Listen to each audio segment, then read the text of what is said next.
Poster लगते हैं शहीद है अतीक अहमद, बिहार में नारेबाजी होती है शहीद है अतीक अहमद। क्या जायज है ये बात? उसके साथ जो हुआ वो गलत है। राहुल गांधी भी तो जेएनयू गए थे जहां अफजल हम शर्मिंदा है तेरे कातिल जिंदा है के नारे लगे थे। दुख हुआ था आपको? देखिए उन नारों वालों के साथ खड़े नहीं हुए। किसके साथ खड़े? मोटी मोटी काटने वाला हो या माफिया के कसीदे पढ़ने वाला हो, तुष्टीकरण हो तो किसी माफिया अपराधी के चरणों में लहालोट हो जाएगी कांग्रेस पार्टी। यहाँ एक अपराधी ने दूसरे अपराधी को मारा है।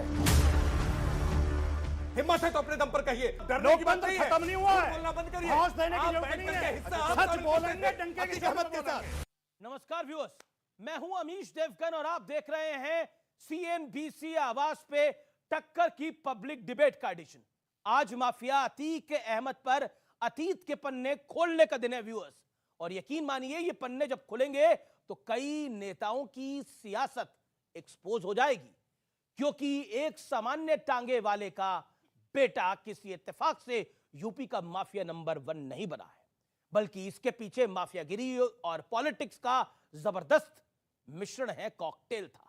और इस कॉकटेल के दम पर 44 साल तक एक माफिया नियम कानून को किसकी बदौलत रौंदता रहा। आज इसका एक एक प्रमाण मैं आपके समक्ष रखूंगा, क्योंकि याद कीजिए असद के एनकाउंटर से लेकर अतीक और अशरफ की हत्या कांड तक कई नेताओं ने अपने फायदे के हिसाब से पॉलिटिक्स की है, सियासत की है।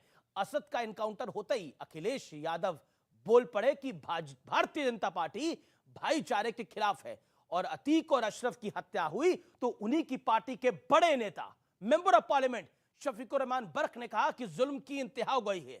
किसी ने कहा अतीक को भारत रत्न मिल जाए, तो किसी ने कहा अतीक और अशरफ ने तो देश की सेवा करी है। कांग्रेस के एक सांसद तो कहते थे कि इलाहाबाद में एक शख्स है जो मेरी किसी भी गड़बड़ी को ठीक कर देगा। इन दोनों माफिया ब्रदर्स को शहीद बताते हुए महाराष्ट्र में पोस्टर्स तक लगाए गए। बिहार में जो हुआ वो आपके सामने है। तो सवाल है कि जिस इकोसिस्टम ने अतीक जैसा माफिया तैयार किया, क्या वही इकोसिस्टम व्यूअर्स इसके मरने के बाद भी एक्टिव है, सियासी लाभ के लिए सक्रिय है? आज इसी सवाल को मैं आप सबके बीच में, जनता के बीच में, सबसे बड़ी बहस में, देश की सबसे बड़ी बहस में इसकी मैं चर्चा करूंगा। अभिनंदन है आपका।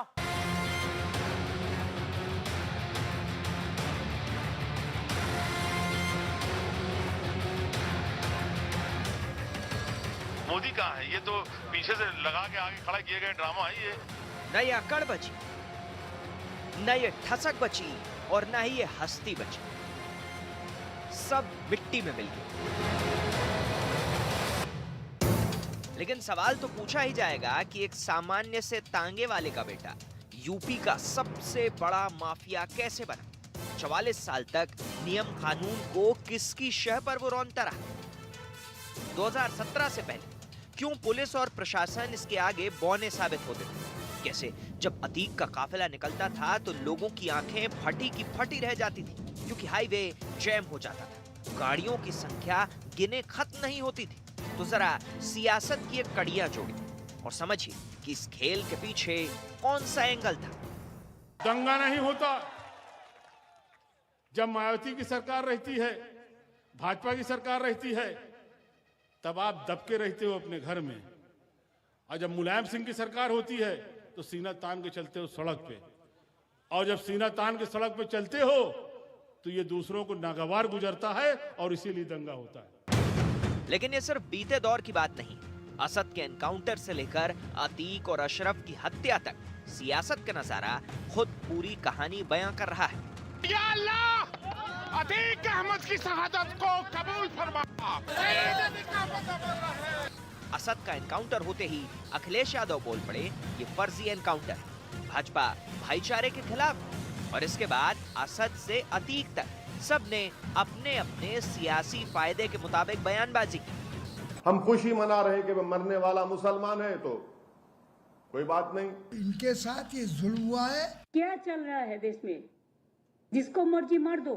अपराधियों के सफा मैंने मार दीजिए उसको, ये कोई तरीका है? इसका मतलब जो जेल में जाएगा तो उसको मार दीजिए। अल्लाह बहुत रुसवाई हो गई। अल्लाह राह चलते जंजीरों में जकड़े हुए दो भाइयों को ए अल्लाह गोलियों से भून दिया जा रहा है। ए अल्लाह इन मजलूम मकतूलों की मग़फ़िरत फरमा, इनकी शहादत का मुकाम अता फरमा, इनकी जिंदगी भर की गलतियों को माफ फरमा, और जिन्होंने इनको मारा ए अल्लाह बदतरीन सजा अता फरमा। इसके बाद कांग्रेस के सांसद इमरान प्रतापगढ़ी का वीडियो भी आया, जिसमें इमरान प्रतापगढ़ी और अतीक का एक दूसरे के लिए भाईचारे वाला प्रेम खूब छलका। तेरे कद के बराबर रब किसी का कद नहीं होगा, कई सदियों तलक कोई अतीक नहीं होगा। हमारे छोटे भाई कहिए या हमारे दिल की धड़कन कहिए, हमारा भाई इमरान प्रतापगढ़ी। तो सवाल है कि क्या माफियागिरी और सियासत वाले कॉकटेल के पीछे का खेल अब पूरी तरह एक्सपोज हो गया है? आज इसी सवाल पर जनता के बीच होगी सबसे बड़ी बहस। और व्यूअर्स, आगे बढ़ने से पहले, अपना पैनल इंट्रोड्यूस करने से पहले मैं आपको तस्वीरें दिखाना चाहता हूं। ये तस्वीरें हैं बिहार के पटना की, और उन तस्वीरों में क्या कहा जा रहा है, क्या नारे लग रहे हैं, आप खुद देखिए और यकीन करिए।